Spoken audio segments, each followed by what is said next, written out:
Hello and welcome into the Week 8 edition of the ETSN.fm podcast. I'm Clint Buckley, and as always, I'm joined by Chandler Vessels. Well, 4 weeks. That's it.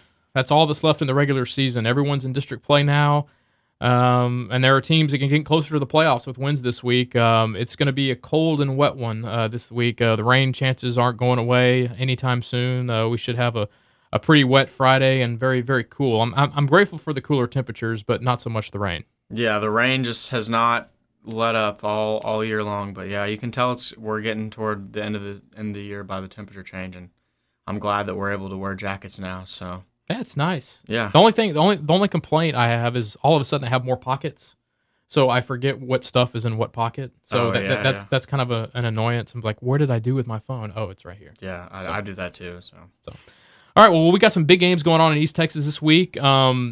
These are critical district games, and we'll start off with Class 6A. Mesquite against Tyler Lee. This one's big for both teams. Mesquite comes in at 2-1 in district play. Lee is 1-1. They had their bye week last week.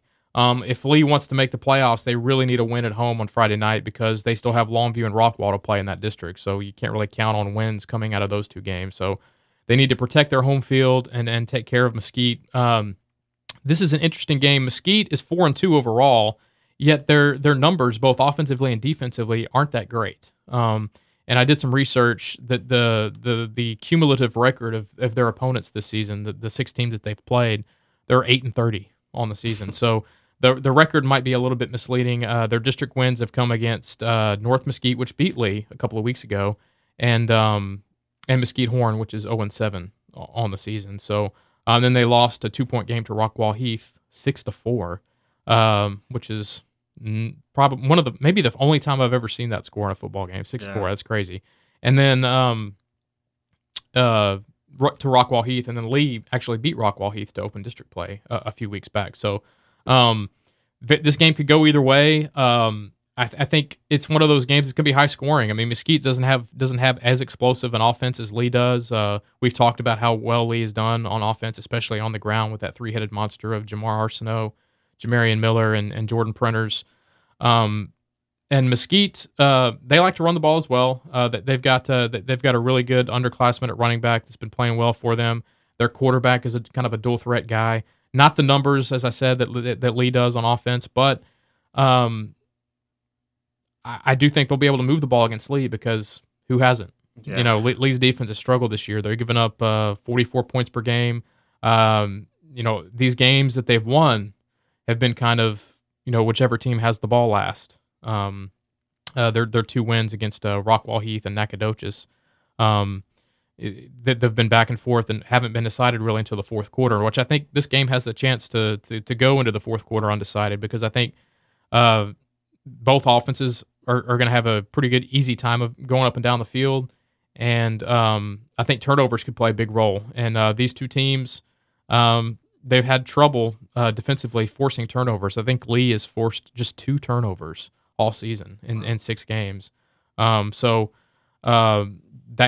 a strike against Lee. So they're going to have to improve on defense, obviously, but also if they're not going to stop teams, running or passing, they're going to have to force some turnovers. I think for them to stay in a lot of these games, and probably they're going to have to come up with at least 1 or 2 takeaways, I think, on Friday to win this game against Mesquite. It's big. It's huge.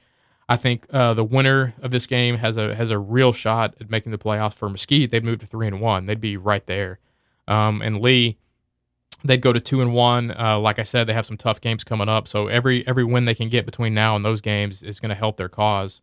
So big one Friday night. I'll be there at Rose Stadium. It should be a lot of fun. I haven't seen Lee since the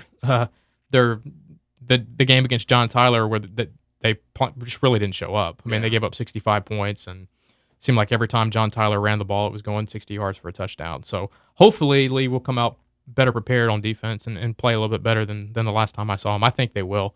The stakes are pretty high for them. Now on to 5A. We got a couple of interesting matchups in 9-5A Division II, and we'll start with White House and Lindale, a game you'll be going to Friday. This one has gotten a little more interesting here in the last day or two. Yeah, I mean, Lindale sort of surprised us. They're 2-1 to start district play. They beat Nacogdoches last week, and White House is 3-0. So it's a chance for Lindale to top White House there, and they'd have the tiebreaker against White House if they'd beat them in this game. So I'm expecting a really offensive sort of game. Both of these teams have very balanced offenses. White House has, of course, Flint Harrington, and then the receivers, Kendrion Johnson and Cameron Cantrell. Cantrell he was injured a little bit earlier in the year, but he had a breakout game last week with 142 yards receiving and a touchdown, I believe, in White House's comeback win against NAC. They scored 22 points in the fourth quarter, so that was a pretty impressive showing by their offense in that game, and they're gonna want to hope that they start a little bit better in this one, because I don't think they're going to be able to make another comeback like that. But you don't see that often. I mean, they were down 31-13 with like 9 minutes left. Yeah. So I mean that's crazy. 22 unanswered points. You don't see that very often. So on the road too. Yeah. So great game for White House last week, but I know they can play better. I've seen them play earlier in the year. So, but Lindale's offense is another balanced one. They've got Jordan Jenkins, the sophomore running back. And I'm interested to hear your take on him when you get back on Friday night. I'm intrigued because his numbers are very good. I think he's put together like maybe 2 straight 200-yard games on the ground. So looking forward to seeing what you have to say about him later on. Yeah, just a young guy. So 243 yards last week. So I'm excited to see him. But Dylan Heineman also is up there in our East Texas passing leaders. He's got over 1,000 yards. I think he's at 1,400 yards passing so far. He threw for 3 touchdowns last week. He's got three pretty good weapons too, and Connor Boyette and Brennan Moore, receivers for Lindale. So I'm excited to see these two offenses sort of go at it. I think the difference could be White House's defense. They've got a pretty solid defense from what we've seen so far, with the exception of the first half last week against NAC. Yeah. Michael Robbie is good. He's got 2.5 sacks, 2 interceptions. You got Chaz Spurlock, the defensive back. So this is a really big game for District 9, 582, and there's going to be a couple more big games in that district this week. A lot of potential for movement in this district this week. Yeah, and we go straight from one 3-0 team in district to the other. Marshall, they have a game against Jacksonville on Friday night. Jacksonville, man, they needed to win last week and they got it. It wasn't easy. They lost Deshaun McEwen, their all-everything athlete in the first quarter. Were able to withstand that, and they were down 23-7 after Pine Tree scored on its first possession of the second half, and was able to muster together a rally, scored 35 points over the last 20 minutes or so. Tristan Shoemake had a breakout game for them at quarterback. I mean, he threw for a season high in yards and touchdowns. I believe he had 293 yards passing, 3 touchdown passes. And Braylon Ryden, who'd been really almost exclusively on defense up until that point, had to move to receiver to kind of fill the void that McEwen left with his injury. He comes up with 3 catches for, I believe, 126 yards and 2 touchdowns in that second half. Really gave them a spark on offense. Now, they're gonna have to keep it up this week, because Marshall's offense is no joke. Yeah. J.J. Green last week, 7 touchdown passes. He's got 22 touchdown passes on the year through 6 games. Marshall is loaded on offense. That's just simply put. I mean, you look at their 3 Division I receivers, Taj Washington, DeKendrick Bender, and Savion Williams. All of them have similar numbers. They all have 8, 7, and 6 touchdown catches, I believe, respectively. They've accounted for 21 of Marshall's 24 touchdowns receiving. So it's the J.J. Green and Taj Washington, DeKendrick Bender, and Savion Williams show for Marshall, and they've been rolling in district. They had a tough non-district schedule. They lost a game to Longview, a game that you were at, but no shame in that. Longview's great. We've seen what they're able to do. They moved up to number 4, I believe, this week in this 6A poll. And then Carthage, the 2-time defending state champs, 3-point game at home, a game that could have gone either way. And Marshall, ever since district play's begun, I mean, they've just been putting the hammer on everybody. They beat Lindale in the opener. We just talked about how impressive Lindale's been the last couple of weeks. They beat Hallsville, and then they beat Mount Pleasant last week, and they've just been putting up point after point after point. It's going to be really hard for Jacksonville to keep up with them offensively, because last week aside, the offense has kind of been stagnant. They haven't really been able to find a running game, and that's going to be really important for them this week. They're going to have to be able to run the ball and limit the amount of possessions that Marshall has on offense, because I don't think, and no disrespect against Jacksonville's defense, I think they're okay. I think they're pretty solid on defense. They played fairly well against a really good Pine Tree offense last week. It's just I don't think there are too many defenses around here that can stop Marshall. Yeah. So, I mean, I think Jacksonville needs to avoid getting into a shootout with Marshall. That's a dangerous proposition. Now into Class 3A. It's a big time rivalry game. It's Wascom and Elysian Fields in 3A, and it's really going to come down to. I mean, you did the preview on the game. I mean, Wascom and Elysian Fields. This is a big rivalry game. What do you think about it?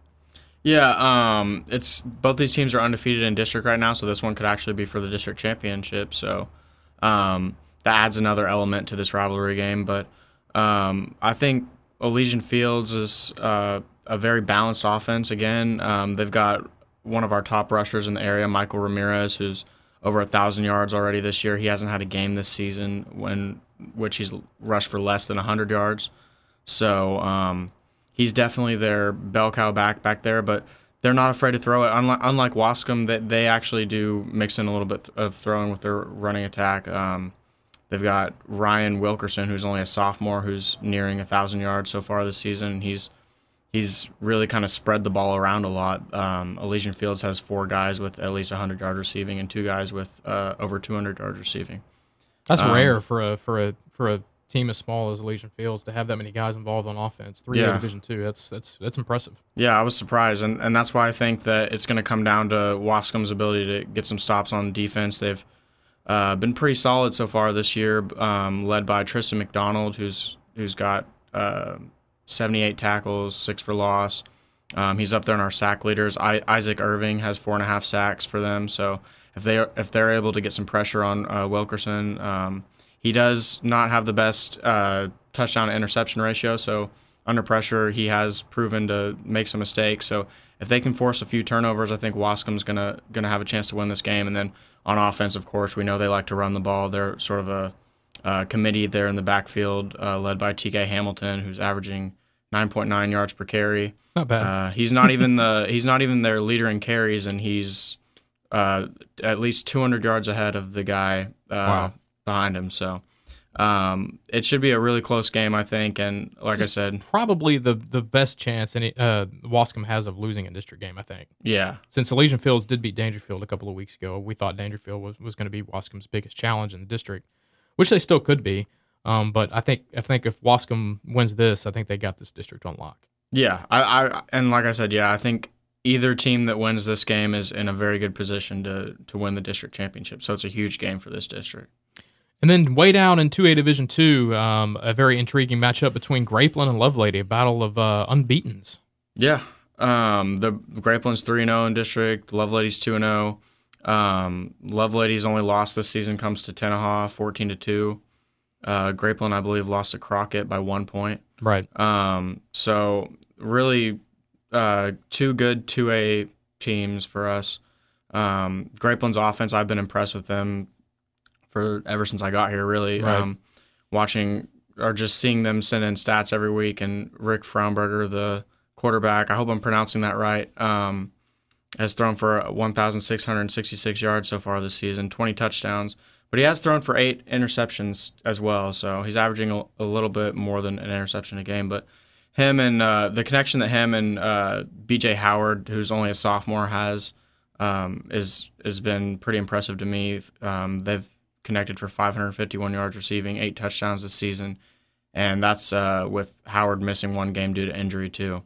So he's going to be one to keep an eye on, not only this season but in the next 2 seasons for us too. I think he could be a guy who's at the top. I mean, he's already one of our top 10 receivers so far. But Grapeland's another team that has a pretty balanced offense. They've also got a running back who has more than 500 yards, Joshua Bear Ackley, who's been putting up big numbers for them all season. He plays 2 ways. One of their leaders on defense as well. So I'm excited to see how this one turns out. It could be for this could be another one that's for that district championship as well. Yeah, I agree. And we're leaving out some good games. Those are just the 5 that stand out to us. I mean, there's Gilmer and Pleasant Grove, Kilgore Henderson, battle of 2 1-0 teams against one another. Knack Pine Tree. I mean, they're good matchups all over the place. We just don't have enough time to talk about all of them. But before we get out of here, we want to give a special shout out to our offensive and defensive players of the week. Up first on offense is Dangerfield quarterback Jakari Woods. Man, what a game for him last week. 13 of 17 passing, 277 and 3 touchdowns. And then 193 yards and 3 touchdowns on the ground in Dangerfield's 78-19 win over Ore City. Congratulations, Jakari Woods. Yeah, and on defense, we have Carlisle linebacker Walker Adams, who had 13 tackles, 2 for loss, an interception, and a forced fumble, and a quarterback hurry. They made sure to include that in there, but yeah, that was a dominating win for Carlisle. Their defense dominated in that game, and Cushing was undefeated going into that game and lost 69-8. 69-8. Yeah, so that's a statement. Huge win for Carlisle, and Walker Adams played a big part in it. So congrats to him. All right, well, that's going to do it for this week. Be sure to check out ETSN.fm all week long to get you ready for all the action on Friday night. Download the free ETSN mobile app right now. It's the best way to keep track of the top live scoreboard in East Texas. No matter where you happen to be on Friday nights, it's the best way to keep updated on all the scores going around the area. It's available right now at the App Store or Google Play. If you guys have any questions or comments for us, you can hit us up on Twitter. I'm at Clint Buckley. He's at Chandler Vessels, or you can contact us through ETSN at ETSN.fm. If you have any comments for us through YouTube, you can leave them on the comment section below. Well, for Chandler Vessels, I'm Clint Buckley. Everyone have a safe weekend. Try to stay dry and cool and warm this week. We'll come talk to you again next week.